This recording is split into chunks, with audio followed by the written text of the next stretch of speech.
I'm Ashton Addison from Blockwest Capital for Investment Pitch Media and the Crypto Coin Show. And today on Blockchain Interviews, we have Pat, the project lead at Evrynet. Pat, welcome to the show, and thank you so much for taking the time to come on. Thanks so much, Ashton, for having me. You're very welcome. Evrynet's working on some interesting DeFi solutions, looking to integrate into what I hope to be a holistic cross-chain, multi-blockchain ecosystem where everything is just working cohesively, and Evrynet's playing a part in that. So let's start our conversation off, Pat, by just diving into a high-level overview of Evrynet and those specific solutions, and then we'll jump into the details after that. Yeah, thank you. So essentially what we're trying to build here is a CDFI ecosystem. So we want to bridge more of a CeFi assets players, institutional investors, more into DeFi. And that's because we see, an opportunity, especially in the region that we're in Southeast Asia. We also have a close ties with a lot of, I would say, traditional institutionals that are household names in Asia. If you're not really familiar, I'll sort of run through some of them. So, for example, there's CP Group, one of the largest conglomerate here in Thailand. There's Hanwha, a conglomerate in Korea. Seven Banks, obviously a bank in Japan. Uni-President from Taiwan. But we also have other partners, right, in the crypto world. There's Sela and Kyber Networks, who we have a close technical development together.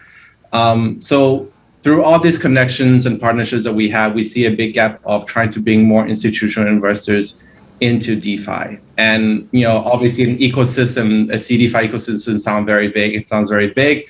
And it's true. It's a sort of big vision of what we're trying to do.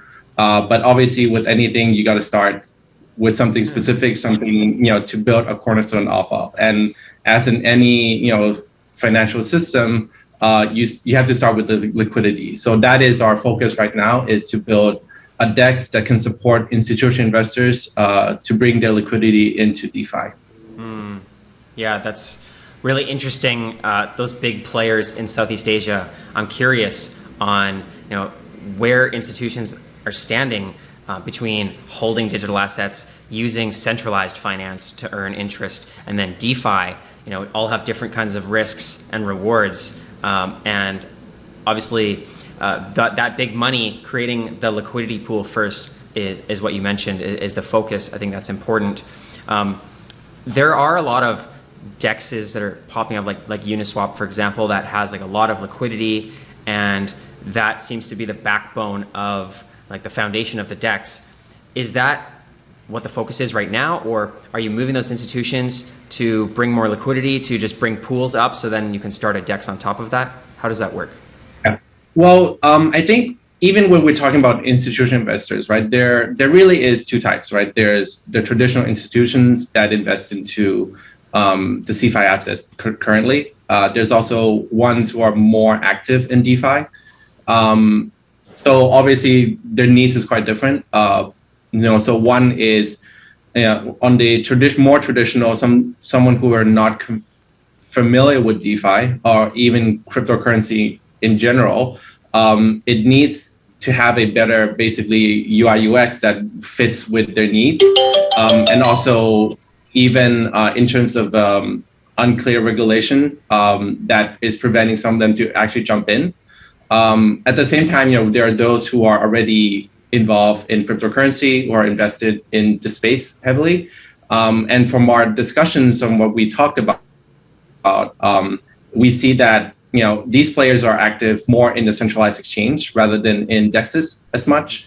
I think partly is a lot of them said they're more familiar with, for example, an order book style format, because that's sort of what they're operating in. Having a algorithmic trading.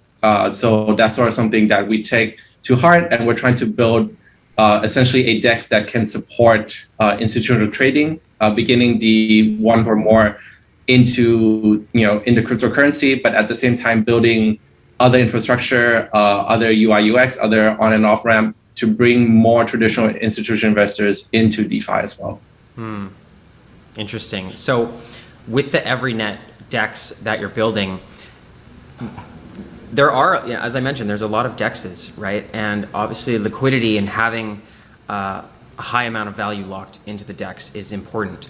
But because there's already so many, how else can you differentiate to make institutional investors want to use Evrynet DEX instead of some of the major DEXs that have billions potentially locked in them?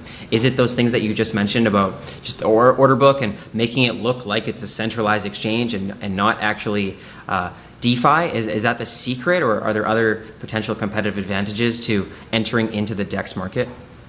Yeah, well, I think in terms of a DEX, what the difference between a DEX and I guess a liquidity pool and a centralized exchange is, it's not just liquidity pool model versus an order book, right? It's also other decentralization parts like the custodian of funds. If you're in centralized exchange, your funds is basically controlled by the exchange itself, whereas in DEXs, you yourself control the funds. So combining sort of two, we're trying to build a more I would say any trading experience similar to what you would find for a centralized exchange, but still you would retain that decentralization of your funds or your other visibility, for example, or permissionless. Mm-hmm. Okay, and where is Evrynet at with the liquidity pool and the DEX that you're building right now, and like how long has your team been working on it? So we're quite a new project. So we've actually listed our token late last year in October, and we launched our first, I would say, the traditional DEX on BSC towards mid-November. And we're building a new DEX essentially to, as I mentioned, the order book DEX on Solana. The first version will be coming out in early Q2. And it would interact both of what we've launched before and sort of the ones on Solana. So this is sort of what we've alluded to in terms of the cross-chain. Very cool. Yeah, I think that's important, especially with the backlog and the transaction fees on the main network that the DEXs are on. To be able to have that cross-chain is important. And you mentioned there about the Evrynet coin already coming out late last year. I'm curious on how that fits into the ecosystem, how it provides value for the stakers, for lenders and borrowers, and if it has any other governance functionality. So every token was meant to be sort of a utility of our entire ecosystem and also rewards. That's currently what's being used for our DEX on BSC, and we'll be incorporating this into the DEX that we're operating on Solana as well. Very cool. And is that usable in the functionality that you have right now, or is that like a planned integration in the near future? There's some sort of integration plan that are coming out. It's not something that we are comfortable sharing right now, but we'll come up with more details sort of through our social media. Definitely. And with the landscape of, I feel like DeFi just continues to explode in 2022, and I feel like the geopolitical environment and are bringing more and more people into decentralization, especially on decentralized exchanges as opposed to centralized exchanges. I've felt that there's been a lot of news about warnings potentially about the risks of centralized exchanges, and more people are moving into decentralized exchanges because of that as well. Are you noticing a trend, and are you trying to ride any kind of trends where the money is flowing to specifically inside of the digital asset ecosystem? Well, I think that's definitely where we think is going to happen for DEXs. I think DEXs are going to see higher trading volume. That's not to say that it would replace centralized exchange in terms of the trading. But I think for a lot of people, I think in the past, 1 year or so, you've seen a huge rise in the trading volume for the DEXs on the major DEXs. But also, I think most of those come from large institutional trade as well. So I think that's definitely where the market's going. But at the same time, I think DEXs are still not fully supportive of institutional traders. So one of the things is the liquidity issue that's certainly something that we look to solve as a problem to be able to support more institutional trading. Awesome. And with the next few months here in 2022, what are the main focuses as you continue to build out the platform and bring more institutions in? Yep. So obviously we mentioned, so we are building the order book DEX voting. We are offering an API that to connect bots for algorithmic trading. We'll introduce more cross-chain liquidity aggregation. So for example, users can use liquidity on, for let's say BSC as a collateral to borrow credits on Solana to trade, so that asset doesn't need to move over cross-chain. We'll look to do more partnerships and APIs with custodian to allow for essentially similar types of credit minting, and also just more diverse products, right? So complex derivatives product like perpetual products or leveraging and margin trading. So for the current focus is to replicate or to build infrastructure to support institutional trading. Awesome. And as institutional trading just continues to grow, I'm really excited to see where it will be at in a year from now or 2 to 3 years. Do you have any vision or foresight in where you want Evrynet to be as a solution 3 years from now in the digital asset space?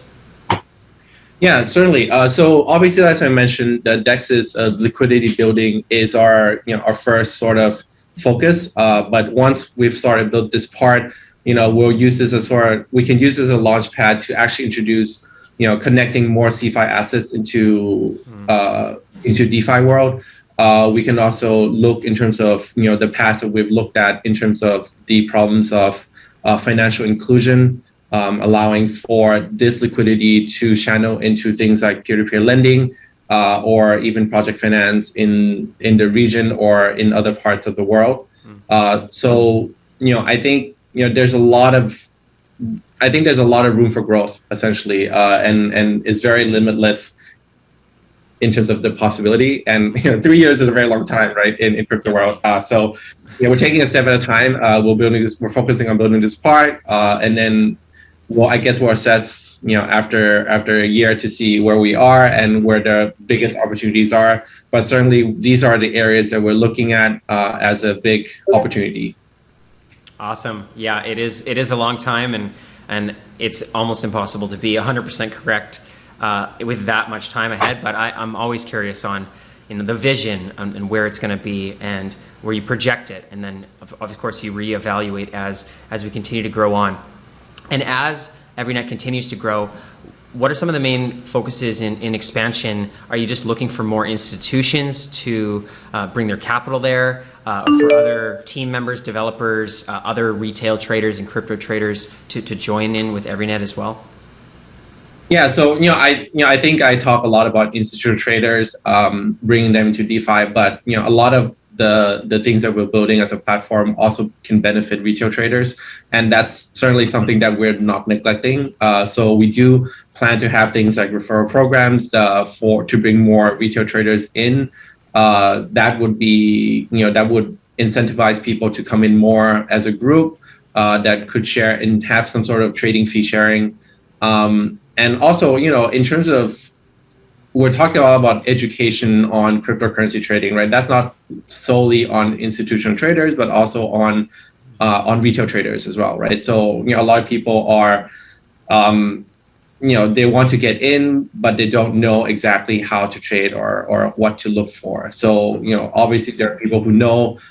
We could introduce things like copy trading, so allowing people who know to trust other traders with some sort of fee sharing. So those are certain things that are sort of in our minds and we're looking to explore. And yeah, I mean, there's a lot of things that we can do.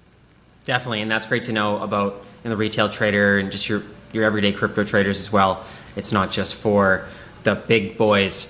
So for the crypto people and everyone in the audience right now who's watching that want to learn more about Evrynet, about the pools and get involved with the socials and the community, what is the best place for them to go to do that? So we're active on Twitter. We have our Medium as well, and our community we both have on Telegram and Discord. And I'll share the link with you so you can put it in the link. Sounds great. Yeah, I'll put that in the description. Appreciate you coming on, Pat, to speak about Evrynet. All the best with the roadmap milestones that you mentioned here. I'm looking forward to seeing how that plays out, and more institutional capital coming into DeFi as well is always exciting. Thank you so much for your time, and let's follow up in the near future. Yeah, thank you so much for having me.